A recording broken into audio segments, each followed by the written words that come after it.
Well, good evening, everybody, and welcome to another episode here of AirgunWebTV. Pardon me. We are back. It's been a couple weeks, I know. So, first of all, thank you guys for coming back and joining me. We are going to talk today about the Daisy Nationals, and we're going to have a bunch of really cool content coming out about the Daisy Nationals, what it is, what it's about, the fun we had there, what it means to the industry, all of this kind of stuff. So we're really going to be focusing on that part of of things for this video. Let me see if I can. Thinking about maybe I had some photos. We may be able to pull those up and show everybody because we had a really good time. Let's see here. I'll probably pull up a different screen. Anyway, before we get started, again, I want to say thank you for everybody coming out and joining us here again tonight. We've got some comments coming in. I'll do the best I can to try and track both the live stuff here and the comments. And hopefully, Angie, if you jump in, if you see anything, you can answer. Jump in there. If you guys please help each other out as best you can. Quick question, Sean. Will my Gen 2 Swarm magazine fit the Gen 3? I don't know, but I have a Gen 3 that should be here any day. We'll be able to check that out, and I'll be able to tell you pretty quickly if that's going to work or not. So not sure yet, but I'll let you guys know. Let me show you this. This was kind of a cool start to the trip. This, if you've ever go to Rogers, Arkansas, there's the Daisy Museum, and we were trying to do the math. It's about 140 years, plus or minus a couple, that Daisy has been in the airgun business. So it started out as a windmill company, and it evolved into an airgun company. There's some really funny stories about that. There's a gentleman by the name of Joe who runs the museum, and he actually was inducted into the Daisy Hall of Fame. This was a complete surprise to him. It was pretty awesome. But this guy is such a wealth of information. We have a video that we'll be sharing with you guys of this, just a quick one of this facility. But if you want to know more about the Daisy Museum, I would really encourage you guys. Let me just pull it up here.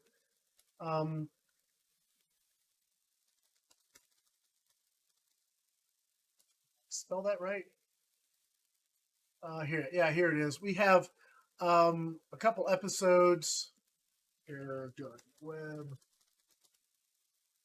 Yeah, so we've got 2 episodes here where we go through the Daisy Museum in detail, and these were it was so much fun to go through this. And actually, they've got new stuff again that's pretty cool. So if you guys ever get to Rogers, take a few minutes to go check out the museum. They have everything from the original Red Riders to the Christmas Story gun to the some example of the stamped parts Daisy put together during World War II when they weren't making BB guns. So I mean, it is pretty cool to see all the cool stuff that Daisy's been involved with. Just over we're talking over 100 years, 140, almost 140 years plus or minus a couple. That's a long time. I don't know of another company that has that kind of a pedigree, but Daisy has it. Definitely has it. Really quickly here, in case somebody has mentioned, I hope you're feeling well, John. Just so you know, I'm feeling very well. It has been, I think yesterday was 11 weeks since I had surgery. I got a pretty nasty scar. I'm not going to show all of it, but yeah, it's I've recovered very well. I have not had any issues at all, and it's been I feel better now than I've felt in years. So what the doctors told me and the surgeons told me was absolutely awesome. It was right, and it's been awesome. And of course, I many times and will continue to thank the Lord for bringing me through all of this. It was not a light thing. It was not an easy thing by any means, but I am very pleased to be on the other side of it at this point. So that's very cool. Let's talk a little bit about Daisy as a company. So I know everybody, at least a lot of the folks in our group, the enthusiast market, they've moved on from Daisy air guns some time ago, right? I mean, we may have started with a daisy, but then we very quickly, well, I don't know how quickly, over the years moved to other things. I it's hard to really get an idea. And my wife, gosh, his hat's crooked as heck. It's going to drive me nuts this whole show. Um, it's hard. How's it going to go like this? I don't know. It's going to bug me. My wife had never been to like an event like this. She's been to SHOT Show with me and helped me out. But she went to Daisy Nationals. She helped film. She was part of the day-to-day, talking with the kids, talking with the coaches, talking with the parents and grandparents, and talking with the folks that make the Daisy Nationals happen. And it really kind of blew her away, because I don't know of another airgun company that has invested this kind of energy and effort into the youth shooting sports for the sole purpose of, well, obviously there's some commercial purposes too, but for the purpose of getting youngsters behind the trigger, teaching them good ethics, responsibility, gun safety, and all these things. This is really a big part of what all these programs do. So, if anybody has ever, let me back up. If you ever get the chance to shoot the Daisy 499, let me see if I got some. I know Sue has some pictures of those. I may pull up a different web browser here. Anyway, I'll do that. I'll do that later. Actually, I can do this. Images. Okay, here's a few. It's kind of crooked, but this is the Daisy 499 rifle. Let me switch over to it. Oh, you guys see it. It's a single shot BB gun. It is touted as the most accurate BB gun in the world, and it really is. And this whole competition is based on that gun. And it teaches, it's really good for teaching all of the core things that you want youngsters to learn. This whole competition starts at 8 years old up to 16 years old.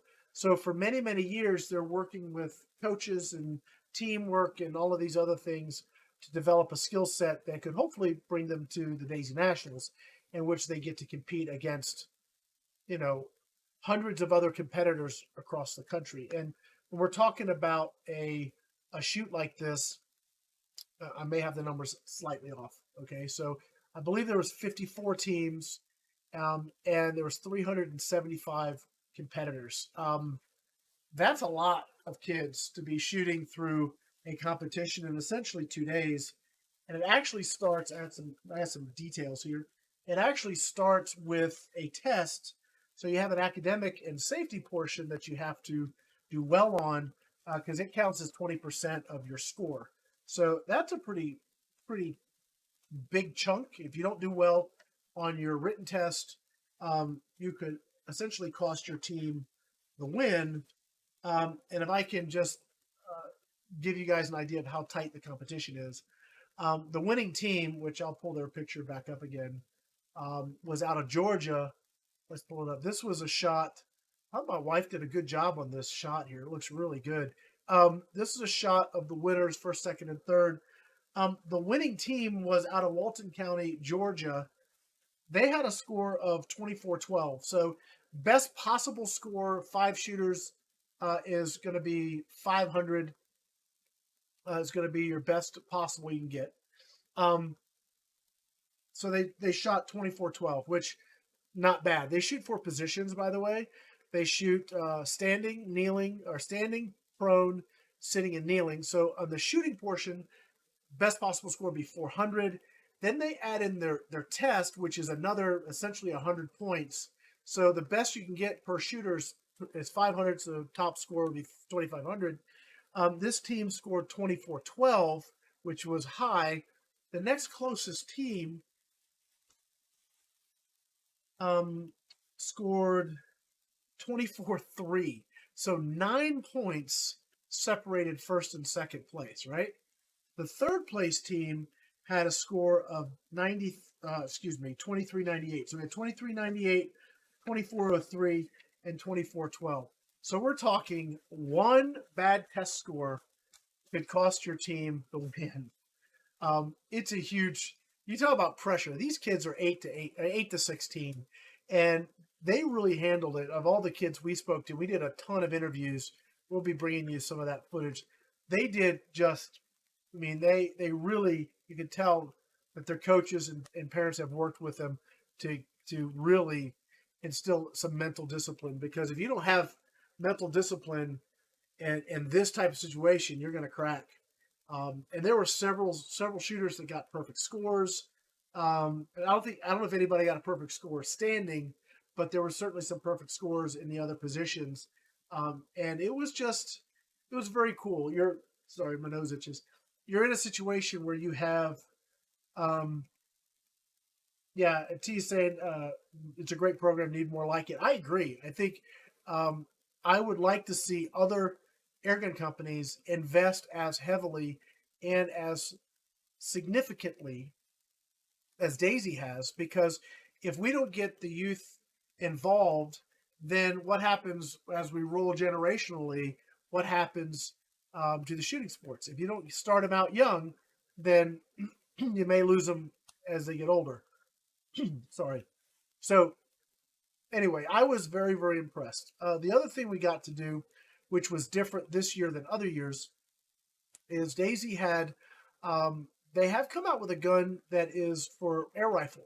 So once the kids age out, they really didn't have anything to go to next unless they went to some CMP, three positions, border, that kind of thing, an air rifle. But Daisy actually had an air rifle shoot this time around as well. I don't know if I have any pictures of that. Um, anyway, I'll have them in articles and videos. But they didn't have a lot of shooters, but they did have at least some facet of that. They're using the Daisy 599, a really nice precision air gun that is so much fun to shoot. In fact, for you GTA members out there, I'm considering, and let me know what you guys think about this. Yeah, Raphael was saying I was in the national team in my country. I was 15. There's a lot of pressure, I would imagine. Um, I'm thinking about on the GTA. That's Gateway Airguns, by the way. Creating something um, where we actually have a fun, friendly competition of those that have like a 499 BB gun or have a 599 air rifle, and we just start having a virtual match once a week or something and post targets up there. And I'm thinking about doing that. Working with Daisy to come up with a way with those that want to get the 499 or 599 at a discount, and we're looking at a way to make that happen. So as that develops, I'll let you guys know. But I think if we can get the folks on the GTA involved in some sort of, I won't say organized, because I mean we're all just old farts having fun. But I'll take Angie's not an old fart. But she's gonna come have fun with us anyway. I think that'll be kind of cool to get people involved, and we may like announce the winners on the live show or something like that. It'd be kind of cool to have that kind of interaction with the public, and I think it'll be a lot of fun. Anyway, they had the air rifle competition. It was very, very cool to see that they've made a like the next step. So you've got the 499 with the BB guns, and then it switches to the air rifle. And there was a bunch of things I learned in how the process works or how the contest works. And talking to both the shooters and coaches, air rifle is significantly harder. It's twice the distance. It's 10 meters instead of 5 meters. You are shooting three position instead of four, but on BB gun you have your coach right there. So as maybe you're having a problem or something, you need some emotional support, and you can see the kids sort of break down at times, and the coach is right there to help them. When you go to air rifle, it's just you. It's you, the mat, and the target. That's it. And so they have a whole nother level that they have to develop. And some of these kids are interested in taking their shooting career to the next level, maybe going on to college on a scholarship. And as we've talked last time in those episodes that we filmed, a couple years ago, when you say the word Olympics, it is a potential progression, but a lot of people say that's a big word, and it is. I mean, I can only imagine as an 8-year-old, you certainly may have that aspiration, but boy, you talk about having to work hard to get to it. You would have to work hard, but this is a sport. This is something that I talk to some folks about quite a bit. This is a sport that you can actually do. I mean, it's not about a particular body type, particularly body shape or strength or size or skinny or fat, or if none of that stuff is really the key element. It really comes down to mental discipline, practice, and determination on um, how bad do you want it. And obviously, there are folks that have a natural ability for shooting, um, but you can learn how to shoot accurately, which I think, oh, this hat's going to drive me nuts, which you can certainly learn and develop. And this is a great sport that gives everybody kind of this level playing field to get in, get started, have some fun, and learn some great skill sets. Um, Youngest shooter was 8, Angie. It's a so you have they start at 8 and go to 16. Um, Raphael's asking me a question. What about reviewing those high-end air arms as well as, I guess, you Anschutz, Walther, and Finework Bow? Yeah, I couldn't spell them either.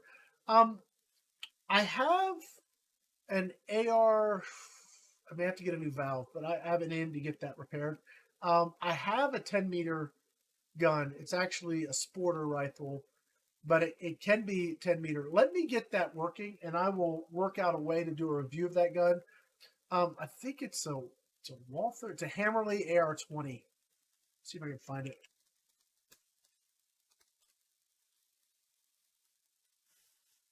I apologize. I have like all kinds of nonsense going on.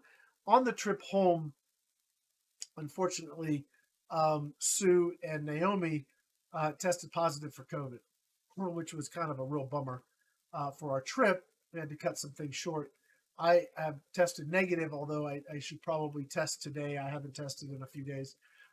So if I've got some sniffles and stuff going on, I do apologize. I don't know if it's allergies or what, but I don't feel bad, but I'm not 100% myself. So I apologize for that. This is the AR-20. I have this rifle. I traded it years ago for a buddy of mine. I forgot what we traded for, how it worked out. But I have this gun, although I don't have it with the peep sights. I have it set up as for sporter with a scope. Maybe I can reach out to them and get them to send me the sights so I could set it up as a 10-meter gun. But this is essentially a precision 10-meter gun. The one I have has got a higher power valve. I was shooting 25-meter bench rest with it. So, but I'll get this gun out and make sure it's working. And this would be a fun gun to show you guys how it works. So, definitely, I'll figure it out. I'll figure it out, and we'll do something with this gun. But it's a pretty cool gun, and I'll be happy to tell you guys about it. It's expensive, and it's very unique in its focus as far as what it's used for. But it is a very fun gun to shoot. So we'll get that. Let me see if we have any other questions here. Dave saying his first gun with a Daisy. I mean, I'd be curious with you guys, how many of y'all's first air gun was a Daisy? I have to admit, my first air gun was my dad's Benjamin Sheridan that I probably used without his permission. And then it probably was a Daisy 880. And then I had a couple other pump guns. And then I switched.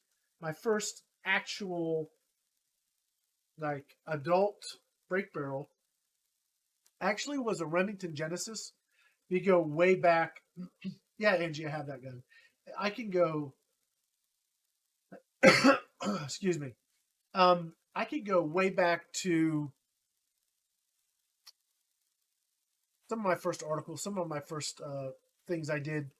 And I had a Remington Genesis. I bought it at a gun store. I'd gone shooting. My buddy had gotten into his hats could drive me nuts. Buddy had gotten into air guns, and I saw that they had some break barrels. I'd never seen a break barrel in my life. And I was living in South Carolina. I picked up this Remington Genesis. I liked the thumbhole stock. Looked cool. Had a cool scope. Brought it home, and it had the typical brake barrel failure after a few days. The barrel joint was just bad. It got weak and the barrel would move. So I took the scope off, shot with open sights. It was great. And then I put the scope on. There was no consistency. Little pro tip. If you have a brake barrel, you're new to brake barrel air guns, and it's been let's say it's been shooting great. You go out, and next thing you know, it's all over the map. There's a few things to check. Check your stock screws. First and foremost, check your stock screws. Check your scope mount screws and all your rails and stuff, and then check your barrel joint. If you lock it up and there's play left and right or up and down, if the barrel joint's bad, you ain't gonna get that gun to shoot right. Anyway, the barrel joint was bad. I took it back to the gun store and exchanged it for a Gamma 10440. That gun was awesome. I actually I didn't trade it. I gave that to my brother-in-law in Vermont some years ago. But my first my first adult air rifle was that I kept and held on to and used was actually a Gamma 440, and then the rest is history. Let's see here.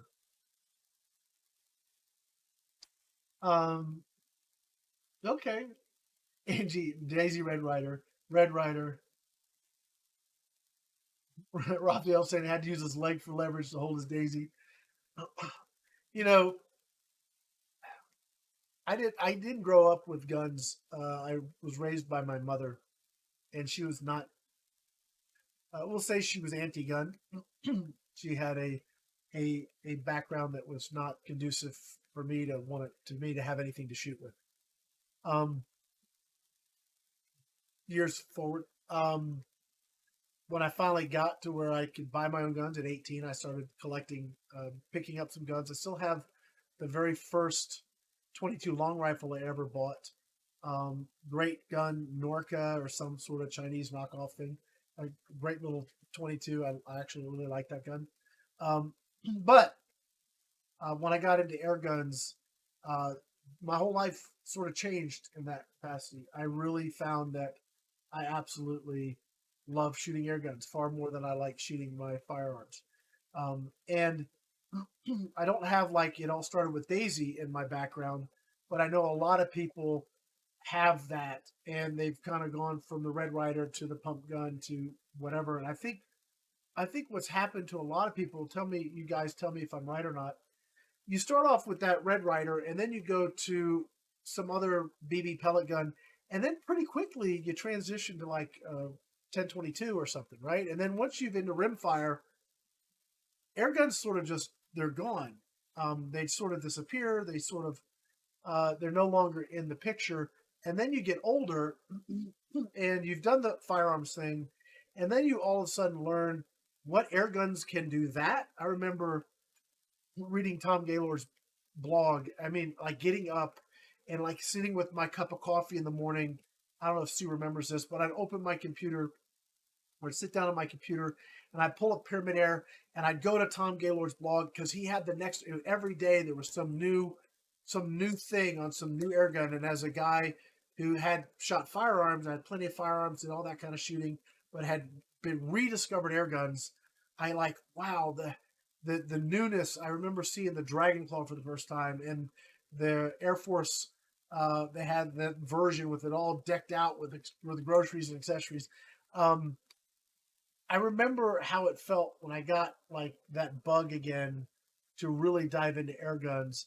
Imagine if we could, I don't say this, my perspective has never been air guns or firearms. And I think that is something that's misunderstood often. I mean, maybe other people are that way. I am not. I never see that it's an or. I see that air guns are an addition to your shooting experience as an adult or child. So you have air guns, which are great for certain things, and firearms, which are great for certain things. They're not exclusive. They're not. If you do one, that doesn't mean you can't do the other. You can do both, I guess is my point. So imagine if we could have children that, as they went from BB gun, going back to why I was so excited to see the air rifle, right? So they have the BB gun program. Now they have an air rifle program.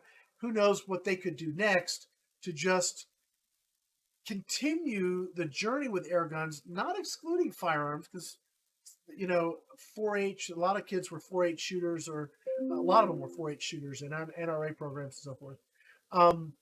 They have other programs, shotgun programs, small bore, black powder. They have all these other programs, and a lot of the BB gun shooters also did a lot of other things. There were some BB gun shooters that shot shotgun, or BB gun shooters that shot black powder, or BB gun shooters that shot small bore, or air rifle shooters that were doing shotgun and these other things. So these kids were all, invested in shooting sports.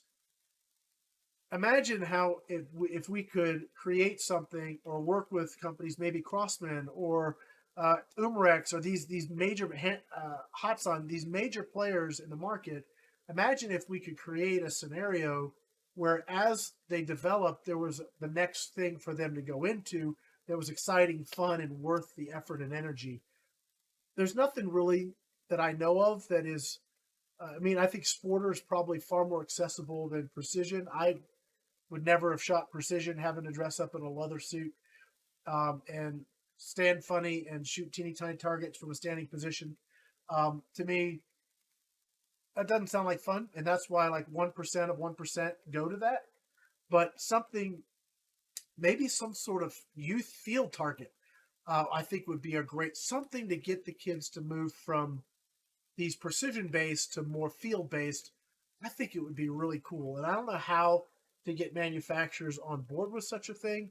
I know for years ago, I talked to Umrex. I want to get back to the comments here in a second. Years ago, I talked to Umrex about doing something called CO2 field target, and it's up on AirgunWebTV. If you guys want to see my thoughts, I may even pull it up. Let me just pull this up. Maybe I pulled it down. I don't know. It was something that I thought would be really cool. This is something that the let's see, I call Fusion League. Yeah, here it is. If you care, and maybe I don't know anybody that would. Let's see. All right, so here's something that I think would be really cool. Okay, I got a broken link there. The web guy with busted graphics on his website. Doesn't that make sense? All right, so this is something I thought of years ago. One of the things that the people talked about at the show as we got into like air rifle. Now, some of you guys up here, I just had a video drop yesterday on the Red Wolf. That's a $2,900 air gun, $2,900 air gun, plus $1,000 optic. Not everybody is going to have that, or ever. There's a small percentage of people that will shoot it. There's a smaller percentage of people that would ever buy that. So I get it. When you get into like professional, like the field targets and the bench rests, how much of that is determined by who has the fattest wallet versus who's the better shot? Imagine if you had competitions. This is one of the things that makes the Daisy Nationals, to me, so special. Everybody's shooting the same gun. Your gun has to go through an inspection. If that gun has been modified outside of specifications, you're disqualified, right? So everybody shoots the same gun, whether it's the air rifle or it's the BB rifle or BB gun. Everybody's shooting the same gun. See, that to me is about the shooter, not the equipment. So my idea with the CO2 field target, I called it the Fusion League because we're using the Umrex Fusion. They were sponsors. I thought this was a great thing. We did an episode on this. Right, so we're just shooting knockdown targets out to 35 yards, I think was our max range. But everybody shoots the same gun, a Fusion with a red dot. Now, to me, I think that would be fun, right? If you got the kids involved in something where they can have, it's not about whose mommy or daddy has the most money to buy me the best gun with the best scope that's going to win, because everybody's shooting the same thing. So imagine if we took that and now went on to bench rest, where everybody shoots, like, let's say, I don't know, maybe, and maybe they've done it and I just don't know about it, but maybe Marauder grabs one of their new Benjamin rifles, or maybe everybody gets the gunner, which I happen to really love, okay, personally, and everybody shoots 50-yard bench rest with the gunner using the same ammo, same gun, same scope. And see, to me, that's a competition that would excite me, because it's really then about the shooter skill, not the equipment or who has the most money to spend. So when you have these youth shooting programs, I think the more we can do to get the most level playing field where everybody's shooting the same thing, but then it comes down to just pure skill set, to me, I just think that is, to me, would get me really excited. That's why I'm thinking about having some competitions on the GTA, and we'll probably do some giveaways, like the best target of the month gets a, who knows. We'll figure something out. But, those types of competitions where everybody's shooting the same thing at the same distance on the same target, I think that's pretty cool. Personally, I like it. Now, I know that there's place for, sort of the unlimited class where it becomes about both the shooter and the equipment, and that's cool. But I think we need more of the other, and I just don't think we have much of that around. I'm curious of what you guys think about that. Should it be about the equipment or should it be about the shooters? I guess that is my question. Let's see here. I'm going to look through some of these questions here. Um, Doug saying absolutely Red Ryder was his first gun. That's cool.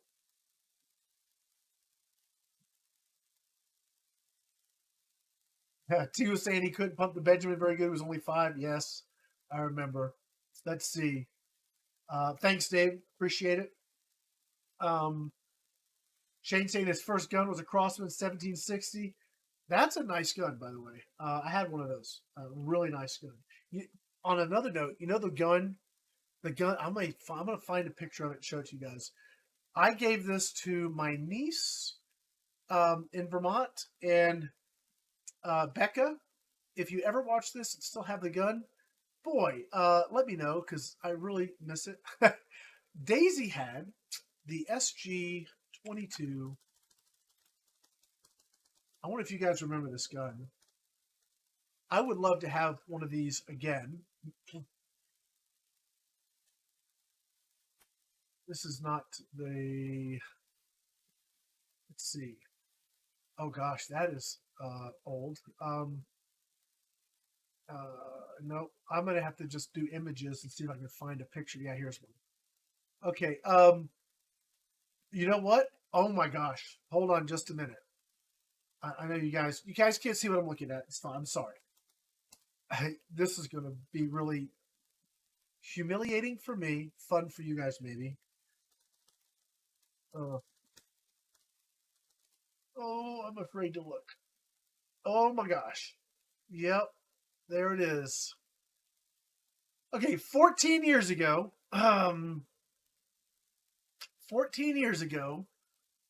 There I am. Oh my gosh, look at the tiny little picture. That's when I had standard definition. I shot it. That's a picture. Hold on. This is a Daisy SG-22. This air gun was one of my absolute favorites. Woodstock 22 cal multi-pump. They don't make it anymore. But boy, I wish, look at me. I had hair then. Look at that. I had hair, and I had a tan. I haven't had both in quite a while. And I'm standing in my backyard in South Carolina. I wonder if the playground equipment was there. Terrible lighting. Those my goats. 14 years ago. Oh my gosh. Let's see. And oh, there we are. Yeah, we're shooting some knockdown targets for fun. Yeah, I had hair then. That is absolutely crazy. I just want to see the target fall. There it is. Okay, we're done. Enough of that. We can move on. The SG-22, I really, really loved that gun. I wish I still had it. I'm glad my niece has it. Don't get me wrong. But Becca, if you ever see this and you're getting rid of that gun, please remember your Uncle Rick and send it to me. That'd be awesome. Let's see what else we got here.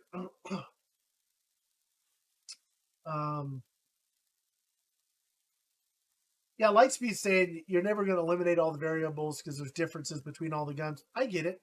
But it's a lot. It could be a lot more consistent if everybody's shooting the same gun than if everybody's shooting a different gun. I mean, granted, there's going to be variances from gun to gun to gun to gun, and some guns are going to shoot better than others. I get it, but that could be vetted before the competition. It's not. I would say not that people bring their own gun, but that the manufacturer, whoever is sponsoring the competition, provides the gun after they've been vetted. So that's how I would do it. Um, you can have your own gun. This hat's gonna drive me nuts. You can have your own gun at home you practice with, but when you go to the show, you shoot that which is given to you, provided. It's set up by the manufacturer, so every gun is the same trigger pull, same. Everything's the same. Everything's been tested and vetted to be the same, and the shooters can spend like 15 minutes adjusting the sights in stock to what they want, but then it's target time. See, that's how I would want to do it. I just think that's a great idea. Maybe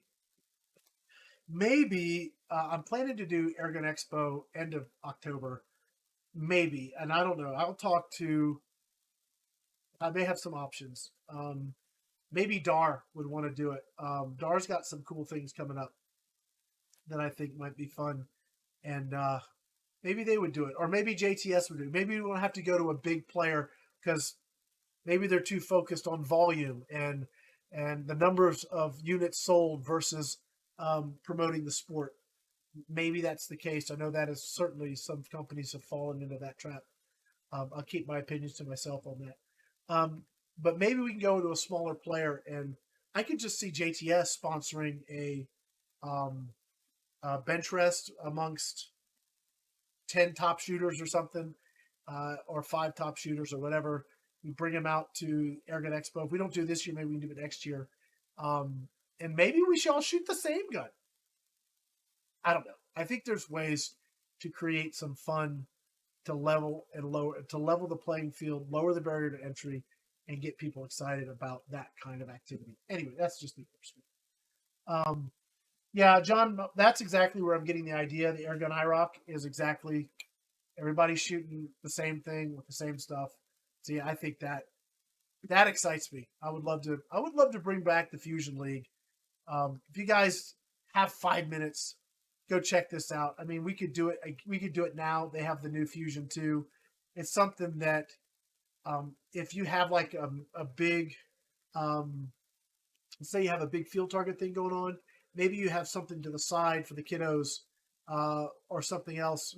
Those that want to try it but don't want to invest $2,000, $3,000, $4,000 in gear, they could go have the same type of experience, and it'd be a lot more about fun and just having fun with an air gun versus being so serious and about the fatness of your wallet. Let's see.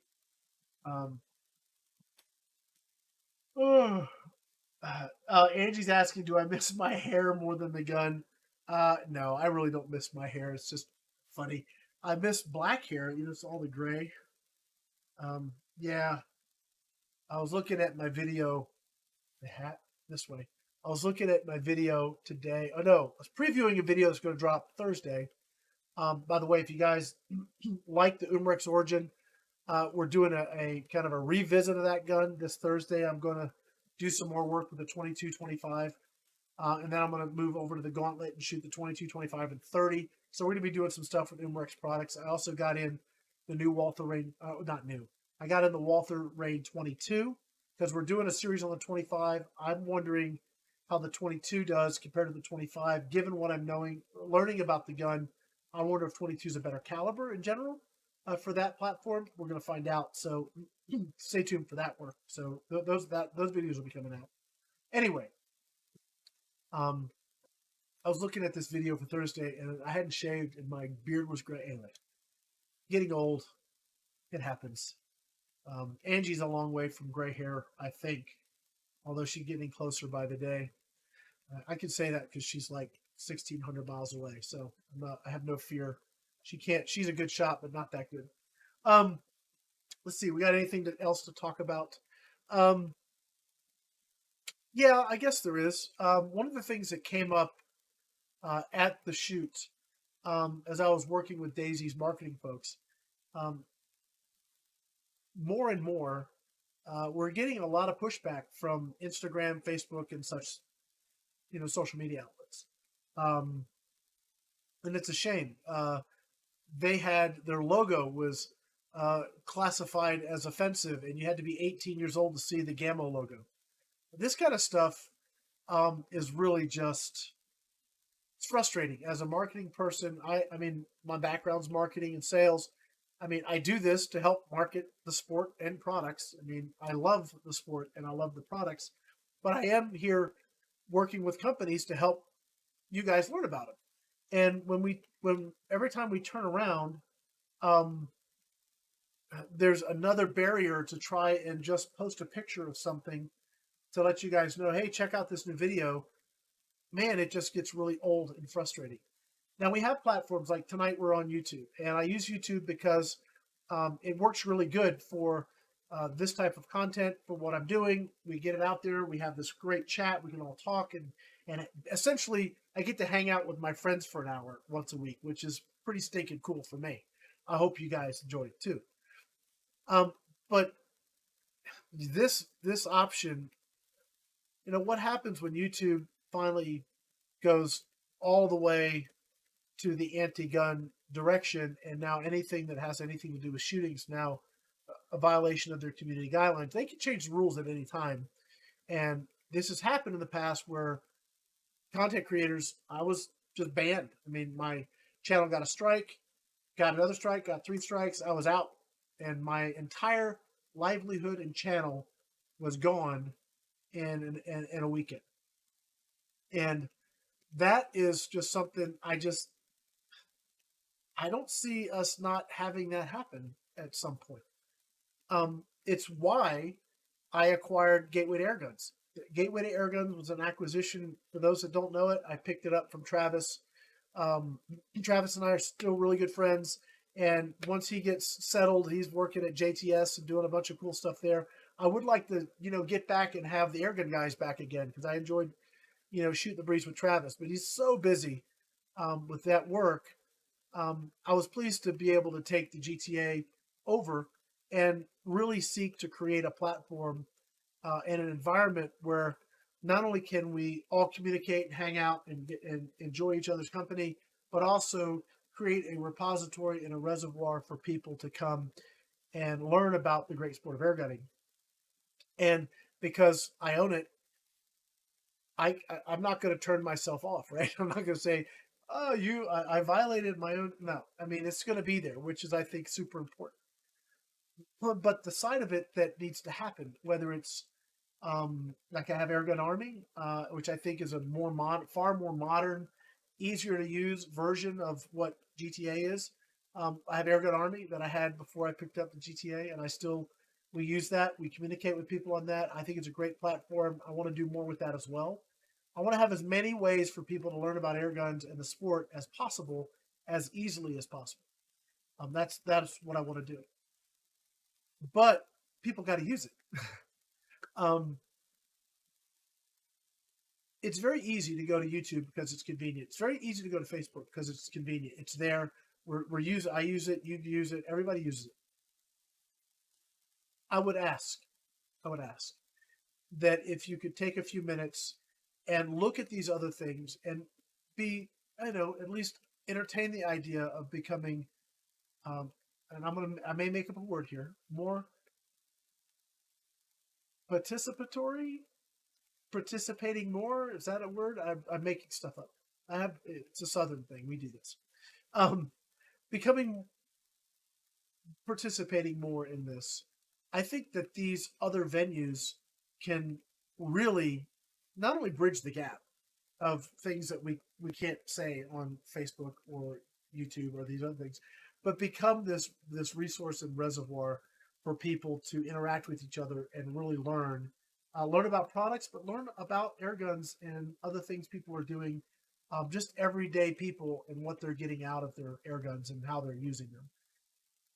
If more people would be willing to make that part of their airgun education, I think when things finally kind of go sideways sour, and Instagram's been terrible lately, Facebook's been terrible lately, when these things finally go south and sour, you'll already be sort of plugged into a place that already has all the information that you've been seeing at YouTube and others, because we publish everything we do at YouTube.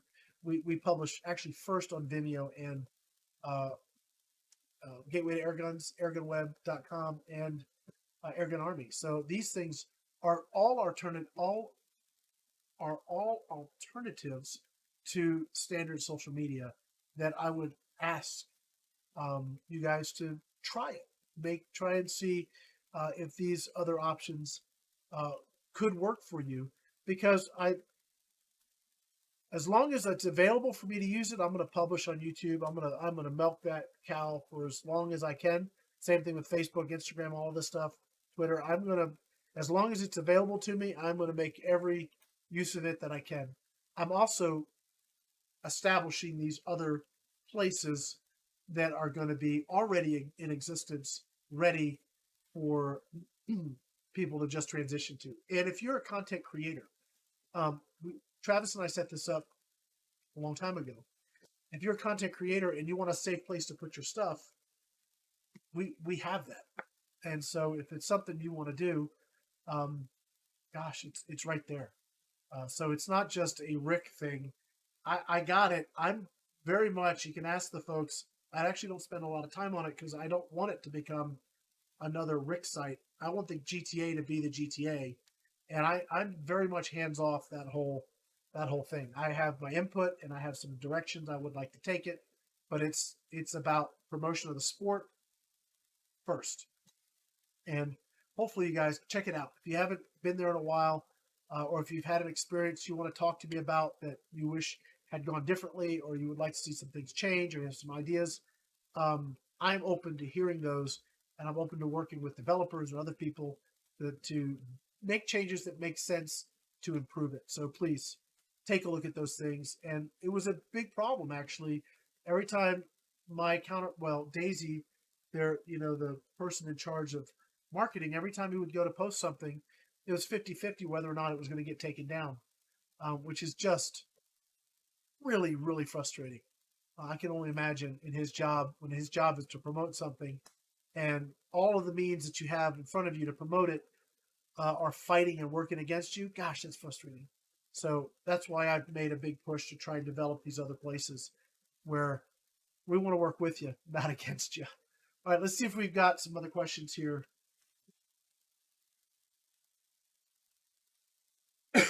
All right. Again, I'm dealing with allergies, so please forgive me. Let's see here.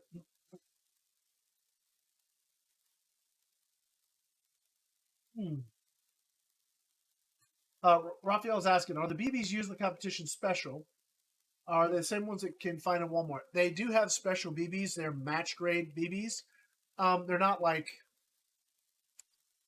they probably are higher tolerance, frankly. Let me see if they have them at Airgun Depot, because I'm on that site. Pretty sure that, yeah, here they are.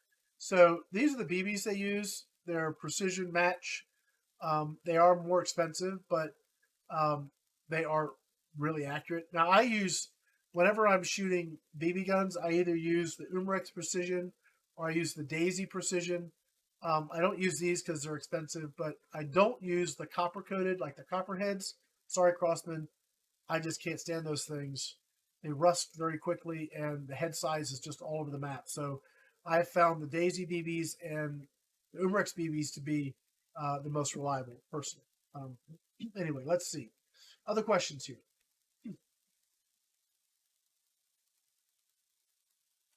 Yeah, I hear you, Benedict. It is. We live in a very interesting time, don't we? Let's see. Oh, yeah, Tactical Jackalope. I've been on Vimeo for years and years and years. In fact, what's cool about my Vimeo channel, um,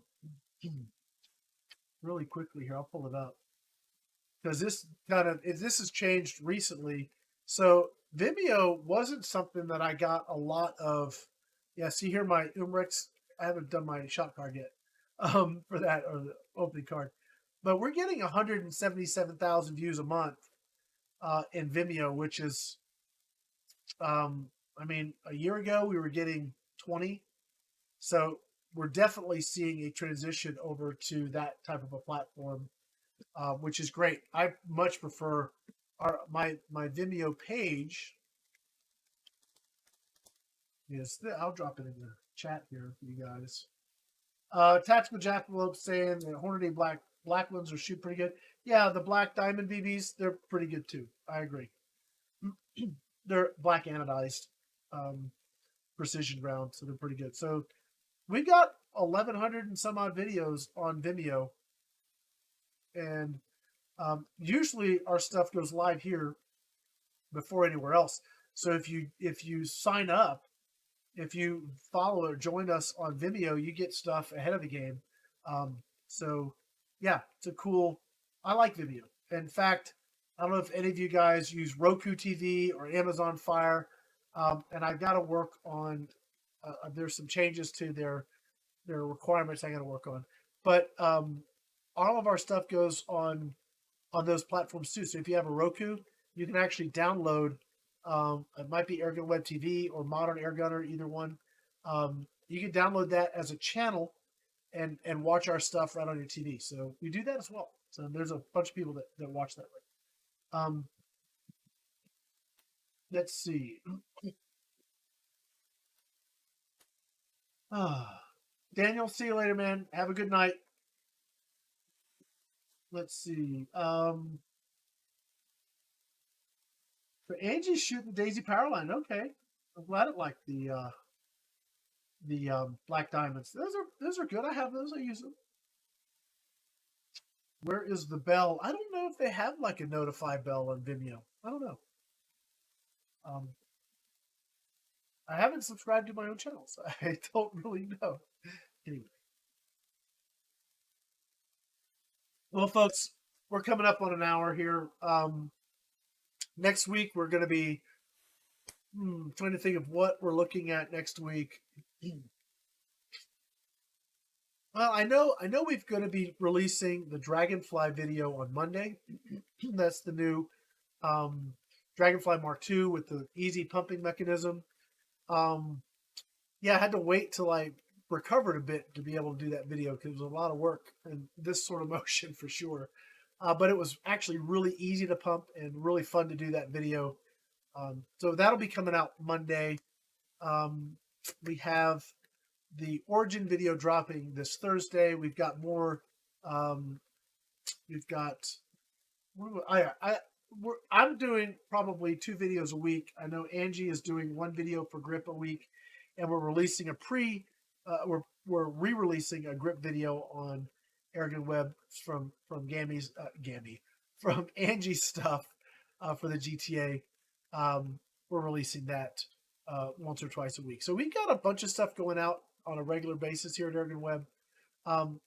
I'm trying to work with companies to get some newer product in. Reality is there's just not a lot of new product to get in right now. It's all stuck in China on boats. I really would like to get an FX in personally, but that still has eluded me. And it may be that I just go and use my dealer account and buy one if I can, and just have to spend the cash to get it. John, if you ever watch, could really use an FX for the channel so that we can be doing some testing and promotion with that. So anyway, but we've got day states and we've got air arms and we've got all kinds of other cool stuff. So we're not hurting on the high end. And I've been doing a lot of the lower end stuff. We've got more on the Barra 22 cal coming out. So we've got a good mix. I just got some CO2 guns in. So we're going to be hitting, I think we're going to do a whole bunch of full auto stuff, which I'm excited to see. I'm excited to go shoot that because it's just, why not? It's fun. So we've got a bunch of stuff in the works that I think will be fun over the next several months. And if all goes well, we're looking to have Airgun Expo end of October. And we'll see how that plays out. And then whether or not we do 2 Airgun Expos, my hat's crooked again. How is it? There it is. No, that's wrong. Just it's driving me nuts. Whether we do 1 or 2 Airgun Expos a year, we'll just sort that out. Let's see. Tactical Jackalope saying, who's going to be carrying the Norica SHOT Show this year. They have some pretty good looking models.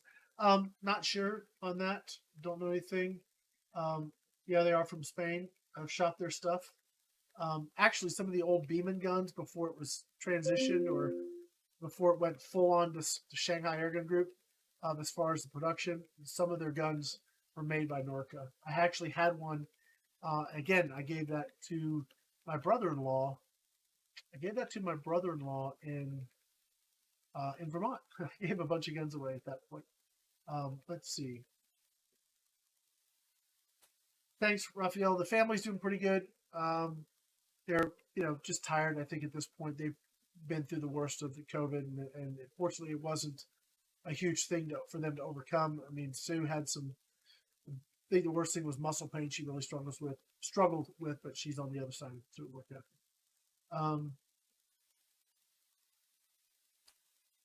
I guess that's going to be it, guys. I'm not seeing any other notices or comments we need to address. Thank you for watching and hanging out for another hour. I've got some work to do this evening, and then tomorrow it's another day here in the office. And I did talk to a company today that I think is going to be providing some pretty cool stuff for our grip program. So Angie's going to have some new stuff to shoot, which is going to be pretty fun. So we just got a lot of really cool things happening, guys. Please, if you haven't already, check out the GTA, check out Airgun Army. Those are, I think, just great alternatives to Facebook, YouTube, all of that other stuff. If Facebook and YouTube give us the finger and show us the door, it won't matter because we're going to have all this other stuff already in place to just keep moving forward, which is for me was a super important part of securing this industry content. So that's why I've done it. All right, guys, that's going to be it. Sorry to bore you with some of that stuff there at the end. We're going to call it a night. Thanks again for watching. I hope to see you guys next week. See you guys.